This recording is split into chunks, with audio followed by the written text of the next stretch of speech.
So, hello and welcome back to today's episode of the Self-Development with Tactics podcast. And today, today I think we're going ahead with something, or we're actually beginning with something that might be pretty fucking interesting for you, and it definitely was for me as well. And yeah, this time we're actually going through a Business Insider article, and I found it was extremely great, and it is basically about being happy, and there's actually a class on being happy in Yale, which was definitely something that I quite, it some kind of surprised me, even though I thought like, okay, there might be something like this or something, but the thing is, it seems to actually work, and this is the point where I just started to think like, okay, I think this might contribute you. I was actually searching through books, and I've seen a few books that I probably haven't gone through yet. The problem is, and still I'm very happy for that, and very sorry for that I actually can't see it all the time. But yeah, I do hope this time, especially, that you actually are able to read what I'm going to show you, because I have to just minimize the text so extremely that, so that it actually fits into the window without me actually just making it really, really big so that you can't actually see myself. I do really hope that you just see it perfectly, but I think I'm going to go straight ahead, even though it's not that of a long article. Still, I think that it is a great article and an interesting one. I just had a look at it in the train where I was just searching for content actually for my Instagram post for tomorrow. And therefore, I was just, not only look at books. Most often, I do just really look at book summaries, because I think like, okay, there you get a really broad amount of information and knowledge. And this is the good thing about book summaries, especially also for the episodes, because you actually do have a lot of things to go through and a lot of things to discuss, because it's not always about, or not only about, one certain topic and not very deep. It's pretty broad, has a lot of facets, and that's pretty great for me. And that's quite the opposite to an article, at my point of view, because in an article you just search for something and you definitely get what you've been searching for. So it's, I think, more precise and not so broad, and definitely not so long. Therefore, I think this is gonna be just, a singular episode, hopefully, and not just wasting your time, just going through such a short article for more than one fucking episode. But I do just hope that you are going to enjoy it, and especially on the YouTube video, as I said, I hope you'll be able to just, read along with me. If you're not, I just, I would really suggest you to go through the article on yourself. So the actual title of the article is, I'm taking Jail's class on happiness, and halfway through, these 4 tricks are already working. And I had a quick look at it, as I said, and I think it is actually something that's pretty great and something that's pretty right as well. So I kind of just felt like, okay, there's actually something in it. I didn't wait through the whole one, so therefore I'm just also excited what's coming up as well. But yeah, I do just have to see. Yeah, I think you should be able to read it. I really deeply hope that you are. Because if you're not, this would be a just really fucked up situation. But maybe. No, it's just okay. Never mind. So, I'm taking Jail's class on happiness, and halfway through, these 4 tricks are already working. And this is actually, as I just see right now, on the businessinsider.de, so the German website actually. Let me see. Which just some kind of surprises me, because I always just look at, it's actually on the German side, even though it's in English. But I do think, okay, maybe they just don't matter, and they want the Germans to kind of learn a little bit better English or something. I don't know. And I also don't give a fuck, because as long as I'm able to go through this with you, everything is fine. And even though it would be German, I would actually understand it myself, but actually translating the whole thing to you might be just a really fucked up work. And yeah, so Yale's most popular class ever, the Science of Well-Being, was designed by Professor Laurie Santos. So Laurie, it's Laurie, Santos, Santos. She collected all the psychological science related to happiness and came up with a step-by-step process for boosting your own. After 5 weeks in a class, writer Justin Mainman says that the principles, like taking time to savor experiences and focusing on your strengths, are already working. So this article is actually also by Justin Mainman. So I do hope that this is just a person that you can rely on, and it's not just talking bullshit. But I'm going to talk about it in a few minutes because there is going to be something that you might be pretty happy about. Just funny because we are, talking about an article about happiness and yeah. So happiness can be learned. That's the central idea behind Yale's most important class ever, Yale's actually. Professor Laurie Santos has collected all the psychological science out there and came up with a step-by-step process for boosting your own happiness. I took the 10-week course online through Coursera. It's Coursera for free. And this is the point where I just wanted to quite stop a little bit because it is actually for free. I do not want to say that this is the only source where you just get the kind of information you will get into this course. I hope it is, because this just makes it a little bit better so that you are like, okay, you're not wasting too much time by going through it. Is actually a pretty long one. It seems to be actually a pretty long one with a lot of homework, he says a little later in the article. But I do just think that it is just so great that it is free. And there is no barrier that there's some people who might not have the money for just putting your money into some stupid course online about happiness. I think it's just great that they are actually able to do it themselves and to do it as well, because as I said, not everybody has just, the amount of money or just their money for putting it into quite a random course on Coursera online. But yeah, so it's officially called the Science of Well-Being and has already,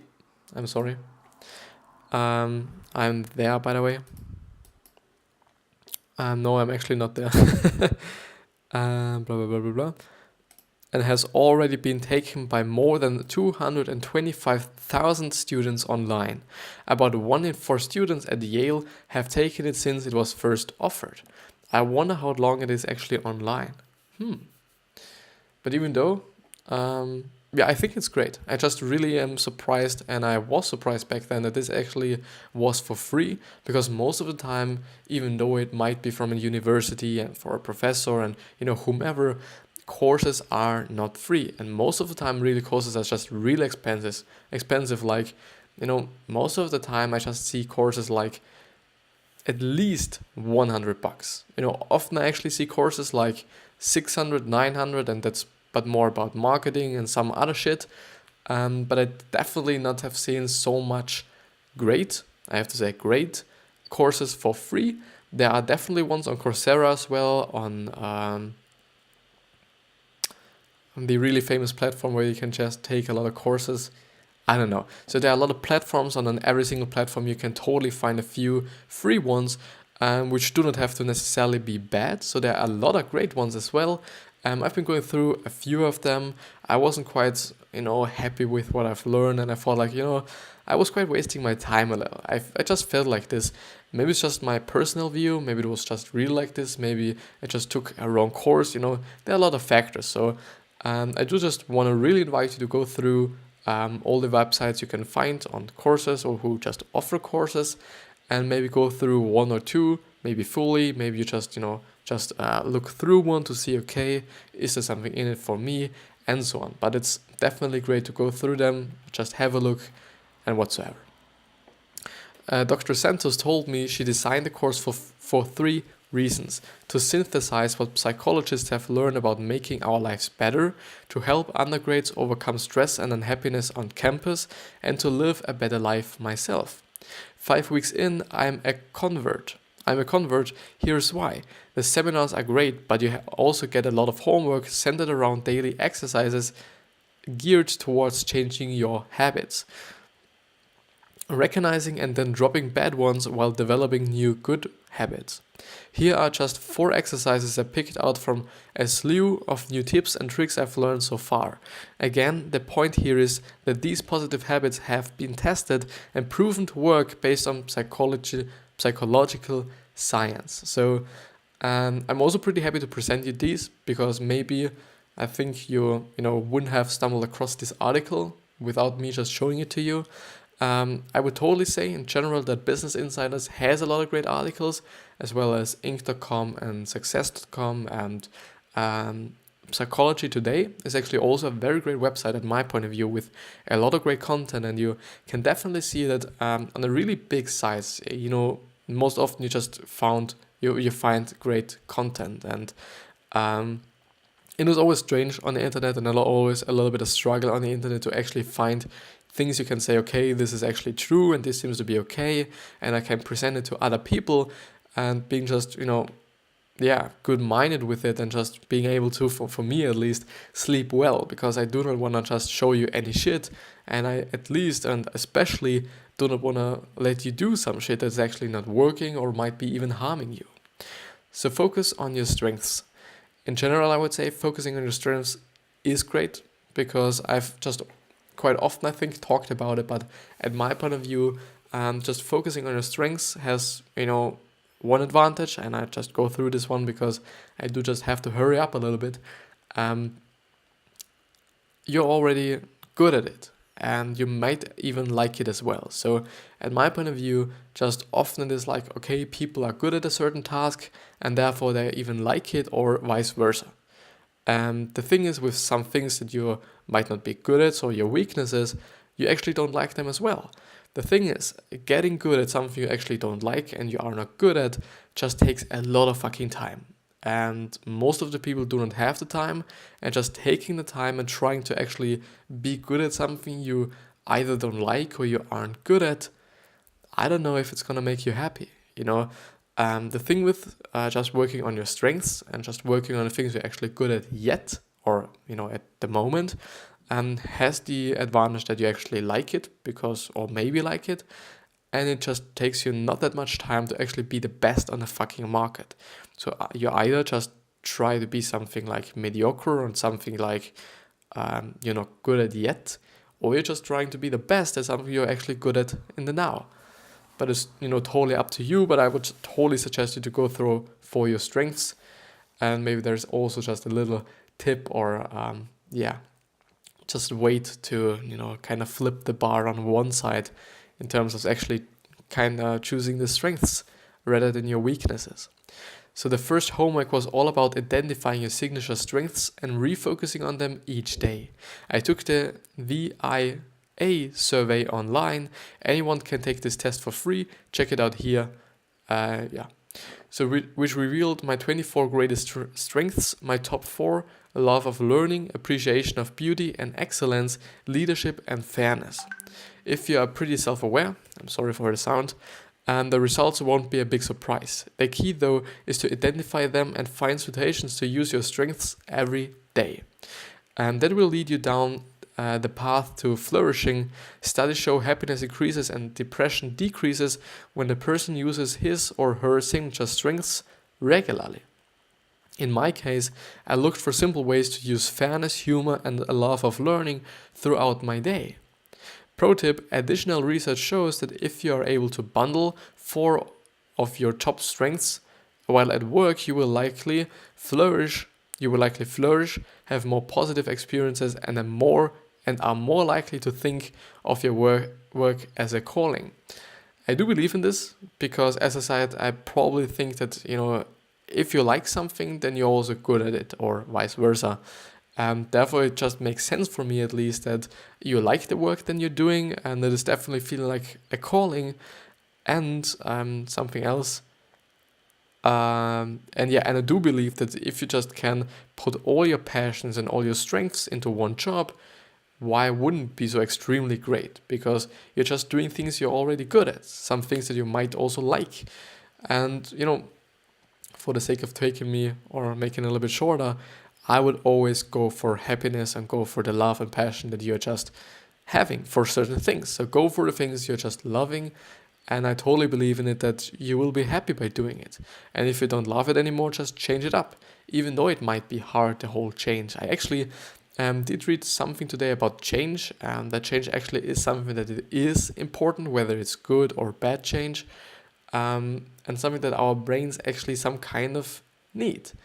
And and I do quite believe in it because I always see that when I'm quite doing the same shit over and over and over again, and there's no just some, change in it, I feel like, it's not doing me any good. And I feel like, I could do better if I just change up a few things, even a slightly bit. And in this article or in this book summary, actually, maybe it was another one, I don't know, he was also, or she actually, was also talking about why just getting a change right now, even though it's a really, really, really small one, is very important for your well-being. One of the best examples I found was that if you're having a messy desk, the first thing you should be doing, or the one thing you should be doing which might improve the whole situation and you not being so stressed about your desk being so messy, is actually taking one simple thing, if it's a pen, if it's something else, and just organize it. Just take it and put it to the place where it just, should be. And I do really believe in it as some kind of an act of actually doing something about it, even though it's just really something small, which also could take you just to really tidy up the whole place. Could also just lead to this. But on the other side, I would just say it just helps you with with making it a little bit organized, even though it's just a really slight bit of the whole piece, or cake actually. Invest in experiences. I spend money on experiences like live music, trips or meals over new toys. It's always made me happier. Now I know that research backs this up. Regardless of income levels, going for a walk or traveling to a new place are a much better investment in terms of happiness than buying material or materialistic things. Turns out your stuff loses happiness value almost as soon as you've purchased it. Paying for experiences, however, has multiple benefits for happiness. And I think, I'm totally sorry for not showing you this. So I actually read this one, or from here one. Yeah. I totally think that all the materialistic stuff is total bullshit. I do understand that a lot of people might just, want to have a Ferrari, because even then, I think you're actually only buying an experience. You're buying a product, but you can use the product. So for me, it depends on if you're just buying something like, I don't know, just something that's standing in your house that maybe just, really look good. I do really think that you will just lose your happiness on these things just very, very quickly. I do not want to say that just immediately after you've bought it, but I would say pretty quickly. But I think the things with certain objects you're going to have an experience with, whether it's a car, whether it's a new toy, whether it's something you use daily, which might be, your PC or your phone or some things like this. I do on one hand think, okay, I think this is doing a better job than, the other materialistic stuff that is just, staying somewhere and doing quite nothing to you. But on the other side, I do think it's always about perspective. If you do have the perspective of being happy that you are having this PC, or that you are having this certain mouse, or that you are having this certain tree that is just standing in your fucking flat, I do think this kind of a mindset and this kind of change in how you perceive things and how you see things will just change up a lot of things. Still, I do think that with all the materialistic things in general, you lose interest quite quickly. And with all the experiences, maybe it's just our nature. It would make sense, because if we would have stayed, every time, our really ancient ancestors, if they stayed everywhere, like they were just, the very first people, they actually were just walking around every fucking day long until they died, basically. And then we settled somewhere, and then we built houses and whatsoever. But this all thing came a little bit later. And I do think this is because we just like to experience things. And I do think this is just because we like to just go on a journey. Besides the whole fact that you might have died because there are just really predators everywhere if you've been just staying around there all the fucking time. Besides that, I do think it will also make sense that, nature brought something into us, or just programmed something into our heads, and that actually made us just, want to see other things. But I also think, and this is something that I experienced as well, that experiences, especially new experiences, are something that's pretty great, and it can just, make you pumped up or pump you up for just a really long time. It is always the thing when I'm just riding my bike, even in my hometown and I'm even just at some places sometimes that I've never seen before. And it's just incredible for me because I seem to like just to discover certain places. I think that's interesting. Paying for experiences, however, has multiple benefits for happiness. 1, the anticipation of the experience leads to more happiness and joy. 2, talking about the experience afterwards with friends reignites your own happy memories, and, incredibly enough, sharing these tales with friends tends to boost their happiness too. Finally, we don't tend to get used to experiences the way we do to new stuff. There's no time to get used to a trip to Mexico City, but science shows the joy you get from buying some awesome new thing, like a phone, begins to diminish immediately. It is just how your brain works. I really love the last sentence that he actually points out, okay, it is about how your brain works. So therefore, it's just for me, it's like, okay, it is about your perspective and it is about your mindset, and it is quite about how you view things and how you look at things. Learn to savor more. Savoring, and I do hope it is actually pronounced correctly like this, so it's SAVORING, is the act of stepping outside of an experience to review and really appreciate it. And I really believe in this one. I just always said it. I've quite often talked about it actually, and I also made a post about it, but I didn't actually know that this is actually or that this has actually a name. I didn't know that this is called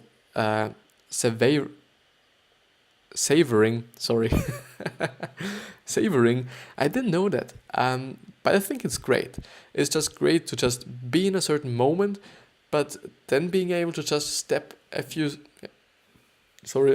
little bit back and just look at the whole picture and then just decide, okay, how you're thinking about a certain thing. Because I do think we're sometimes so in the moment that we just act in a way that we actually don't want to, that we say things that we actually don't want to, that we're just doing things that we don't want to. And I think by stepping back and just looking at the picture and just thinking about it and maybe asking yourself questions as well might be a very great way to just solve the problem of you being so in the moment and maybe so not in the reality. Because we often just think about things and we often just kind of change our reality subconsciously and maybe even consciously, I think.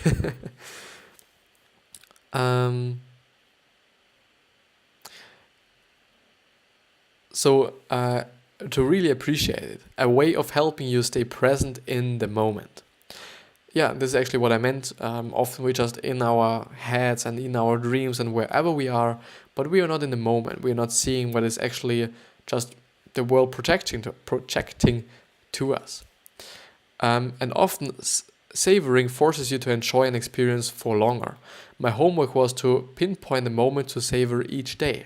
One of mine stuck out. I was running around the park when a strong gust of wind at my back almost lifted me off the ground. It was a strange and wonderful moment, and I made sure to tell my wife and when I got home. Looking for these moments has boosted my sense of awe, it is AWE, whatever this is, at the world around me. Actually, I could look it up. I've never ever seen this word. But it's totally great. This is also one of the contributions to myself if I'm going through these texts, because I'm stumbling across a lot of words that I haven't been looking at or I haven't seen yet. And then I can learn them. But, most of the time, to be really honest, I'm not learning them. I just look at them and then, unfortunately forget them just immediately after that. Search shows reliving these happy memories can make your positive emotions last up to a month. Wow, that would be great. That would actually be great, just by telling other people or actually telling yourself about a pretty great story about a pretty great thing that you just came across. Quite. Express gratitude and spread kindness. Sorry. This one is fun. If you're generally thankful and show appreciation for what you have, your happiness levels soar. Sounds too easy, but it works. One exercise we did was make a list of 5 things we were grateful for each day. Staring at our list simply makes you thankful and reflective. Even doing this once a week has been shown to boost happiness and reduce ill health symptoms. And I very, very deeply believe in this one. I closely believe in this. And not only because I've just read it there, not only because Tony Robbins was also talking about it, but because I just feel it. Every time when I'm just thinking, okay, I'm just now thinking that I'm grateful for being here. And this is actually something great. And I'm grateful for me actually sticking to what I'm doing. I have been putting out at least one episode every single day, quite every single day, because sometimes I mess it up and actually just posted then 4 fucking episodes. Actually, yes, I once fucked it up with the podcast, with the YouTube, I don't know actually, but I'm grateful for that. I'm grateful for sticking to the certain pattern or the certain thing that I established for myself. And just write down at least 3 things or even 5 things, as they pointed out, I think. 5 things that you are grateful for on this particular day. And maybe you will do it just every single day. Make a pattern out of it. Make a pattern out of being happy and or being more happier. Meanwhile, doing random acts of kindness is another way to find happiness. One study showed that the money you spend on others make you happier than spending it on yourself, even across different cultures and income levels. For example, small changes like spending $5 to buy a friend or a colleague or stranger a coffee boosted happiness levels, so I've been buying a lot of coffees. That's totally right, and this totally makes sense because of nature, and I already talked about it in a few other episodes, I think, but I deeply think that we all just, kindness just feels great to us because we had to be kind to each other. We had to help each other because we would have then starved or died if we didn't do it. Because if we didn't help us in really early times, just really think about the stone mans, even, if they're called like this, I don't know. And think about the really, really ancient people. They just had to help each other because they would have died instead. If everybody was so selfish, we all wouldn't live now because our whole just species wouldn't exist now. And this was the great act that just nature or whomever you're believing in just gave us, or that was programmed in our minds. That happiness just really puts out a lot of hormones or whatever it is, dopamine, whatever it might be, so that this actually makes us happy to helping others. And I think in terms of this, there's a lot of things that are actually making us happy, and there are a lot of things that are actually programmed somehow into our minds that we can use nowadays as well for our advantage, because we have the science and we have the understanding of ourselves. But I think it's just amazing. Dr. Santos adds, it kind of seems like our brains are wired to see other people's rewards as our own rewards. And so it's kind of like getting a little click of cocaine every single time you do a nice thing for another person. I really wonder how this woman knows that. No, I'm just joking. I'm really just joking. It's kind of an accident of the way. No, actually, sure. I really wonder why she actually said it. You could just took every single drug. You could actually take caffeine as well, but never mind. It's kind of an ancient is kind of an accident of the way our social brain is wired up. Accident, I wouldn't say so. I think there's a reason behind it, as I said. The Road to Happiness. And there's actually also an article of them which is called 10 Proven Ways to Increase Your Happiness. Maybe I will go through this on another time. But yeah. So the Road to Happiness. Remember to also do the things you probably already know about that are proven to boost your well-being, like exercising daily and getting as much sleep as possible. In terms of the sleep, it always comes up to who you are. I would definitely say, okay, if you just like the work you're doing, if you just like to be not sleeping, just cut out 1 or 2 hours of sleep. That's, in my point of view, okay. I'm not a scientist, I'm not a doctor or something. It's just my opinion. And because I really do not want to just tell you things that I'm not doing. Because actually I struggle with going to bed every single day quite heavily. I just like to be up and I like to work my things, even though I understand, okay, this is fucking my fucking health. It really is. I often feel just really, not crippled, but I'm really down in terms of, okay, the last week I actually had problems with my breath. And I think this was actually because I was maybe too stressed or I was just maybe working too much or doing too much, or I didn't sleep as much as I should do.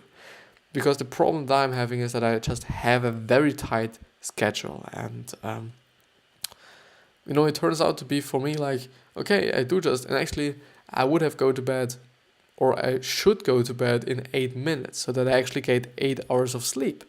But I'm not able to do this because I have to upload the episode, have to make other things, actually have to make the post, a lot of things. And this is then the problem, that I always just have to push the hours up until it's midnight, or even just later. But that's okay. At my point of view, as long as you're feeling good and as long as your body says, okay, you are feeling good, why not? If your body says, okay, just, take a look at it, something is not okay, please change something up. And also if your mental health says it, change it up. But the key is to pick up a new habit that will lead you to feeling happier. So find one above that works for you and try it. It's been well worth it already for me. Justin Mayman writes a weekly newsletter called Ginger that's devoted to moments of inspiration. You can read Ginger and subscribe for free here. He's a journalist with more than 20 years of experience in digital media and television, including working at media titans like Business Insider, Yahoo, Bloomberg, Fox News, PBS affiliates in St. Paul or Saint Paul, I think actually, and Boston. He's currently the president and managing director of Cochrane Media. Cochrane. It's Cochrane Media, a boutique media shop in New York. And with that being said, I hope you have a wonderful day, or you actually had a wonderful day and or night. And this is the end of the episode. I do just really hope that you got something out of it. I hope, and I think so. I think it's just quite nice to have it backed up by science actually, and just be some kind of sure, who knows if you can trust the source or not, if you can trust me or not. I trust myself because why would I just put out so much shit? Why, how should I benefit from it? People will notice, and people know just a lot of fucking things. Really a lot of things. And they notice it. And then they just don't like you. This is not what I want. I just want to serve the people, and I want to just give the people what, could help them. Oops. But nevertheless, this is the end of the episode. I hope you got something out of it. I still wish you the best health, wealth, happiness, and success. Especially happiness. And do not forget about your legacy and about giving back to the people, because at my point of view, this is important. And I'll see you the next time. Maybe today even. Maybe I'll actually cut the vlog of today. But I'll see.